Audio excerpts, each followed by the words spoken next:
Hey guys, Kakarot197 again. This time the review of the 144 scale high-grade Dual Century Emergency Escape Pod Primrose from the Advance of Zeta series.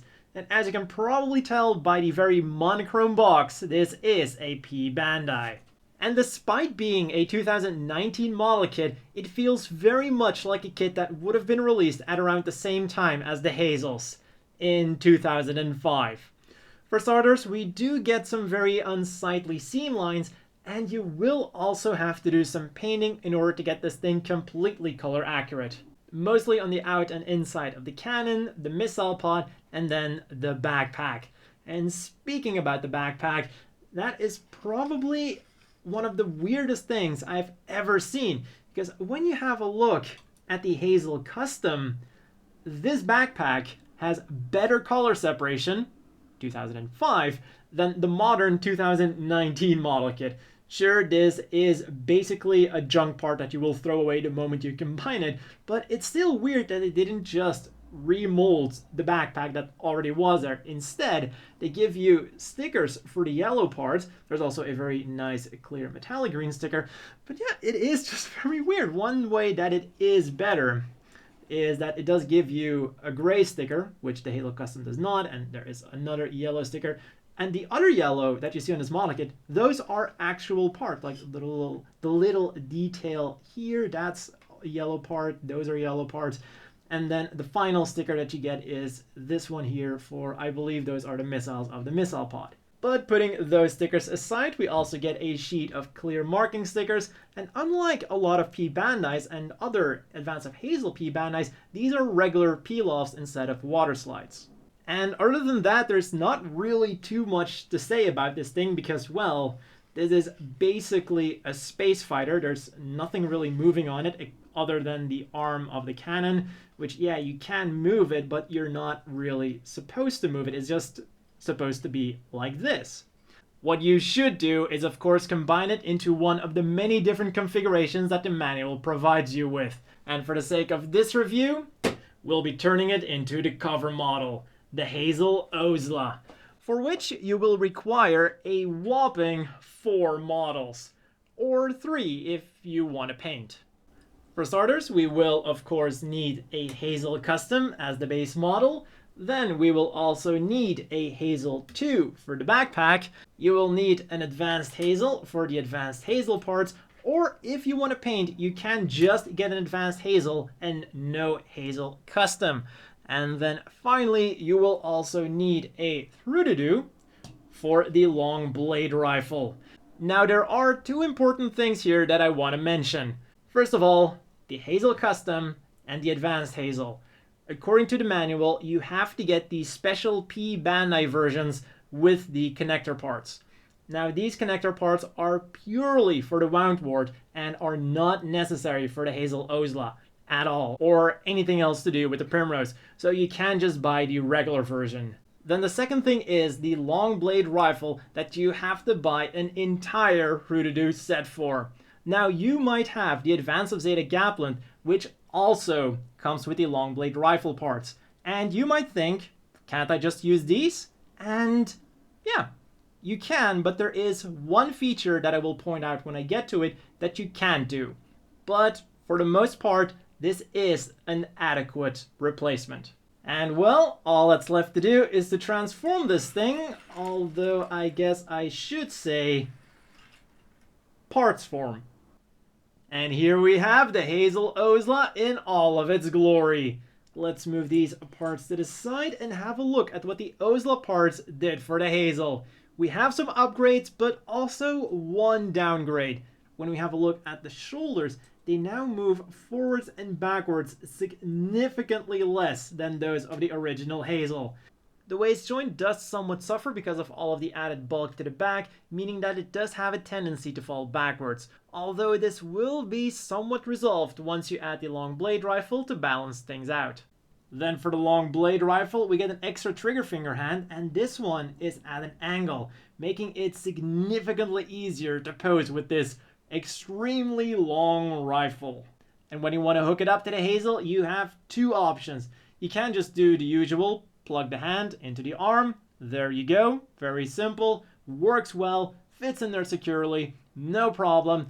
But we do have a extra secure option, and that is if you use this mounting arm on the shoulder. And this is where the difference between the Rududu's long blade rifle and the Gaplin's long blade rifle comes into play. When you look at the bottom or even the side, you will see that this is an extra piece, and this hooks up to that mounting arm, whereas this part does not have that and cannot hook up to the mounting arm. So unless you really want to use the mounting arm, you can get away with not buying the Rududu and just using the Gaplin's long blade rifle. Another thing is, of course, that if you use the mounting arm, poseability is impacted. And with the long blade rifle securely locked and loaded, let's have a look at the cannon on his back. Even though it is on a nicely articulated arm, you do have to be careful because there is a lot going on with the Hazel Owsla. Simply move it like this, then you can slide it forwards on the track, and then all that is left to do is to carefully remove the top blue part. And you have to be careful because the barrel is rather fragile and that blue part is on there extremely securely. Next up, you might be wondering if you can make this setup symmetrical, because you have the long blade rifle and that cannon on the right side, you have the missile pod on the left side, so can you do it? And the answer is yes and no. The missile pod is very simple. It is designed to also go onto the right side, so that is very simple. For the long blade rifle, the answer is again a yes. All you have to do is mount that special shoulder with the mounting arm onto the left side and provide a left trigger finger hand, which you can get from something like the Jim Quell. Then the one problem is going to be that cannon.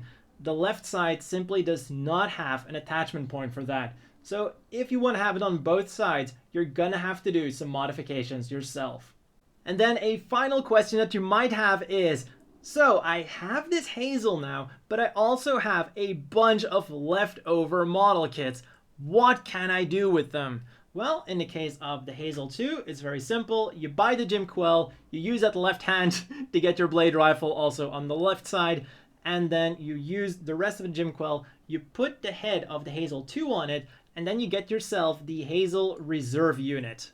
Then your Advanced Hazel, without the parts that make it the Advanced Hazel, that thing will essentially just be the Hazel Custom Titans colors, or Combat Deployment colors, however you want to call it. Talking about the Hazel Custom, the parts you have left with the Hazel Custom, well, those are just going to be a future kit bash project, maybe? And then the last thing that you have left over is the Rududu. And if you have a look at the manual of the Primrose, it does tell you that this particular combination, the Primrose equipped with the Rududu, can or should be made without the long blade rifle. Although I feel that if you're then going to transform this thing into its mobile suit form, a long blade rifle with that combination would never hurt. Also, a real final thing that you might have been wondering is, can you use this stand with the Hazel Owsla? Unfortunately, no. The Hazel does not have a hole where it counts to use this stand. You will have to provide another one. As always, the inevitable question is, do you want to buy this? Well, for the Primrose itself, 1,300 yen is a fair price, I would say. By itself, it's not an amazing model kit, not too bad, but the most important thing of it, of course, is it fits together with the rest of the Hazel kits absolutely perfectly. And for that reason, for me, the Primrose is a definite recommendation for anyone who is a fan of the Hazels, Advance of Zeta, Titans mobile suits, or just for people who like bulky machines. Or even more so for people who like combining, because there are so many combinations that you can make with the Hazels, with the Primrose, and then with all of the other extra option parts that you can buy.